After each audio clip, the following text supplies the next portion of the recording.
AP deputy CM Pawan దిష్టి వ్యాఖ్యలపై దుమారం ఆగడం లేదు.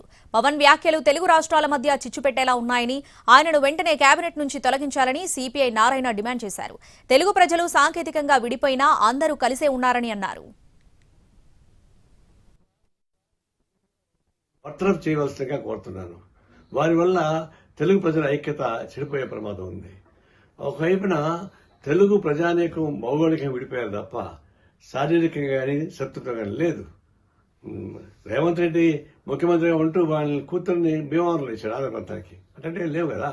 ఆయన గతంలో చేగువేరా డ్రెస్ వేసుకుని తిరిగాడు, విప్లవాది అనుకున్నాడు, మంచిది. ఆడేసి మారాడు. మరి ఇప్పుడు సావర్కర్ శిష్యుగా మారాడు. సనాతన ధర్మను పూజిస్తా ఉన్నాడు. పూజించుకునేయండి.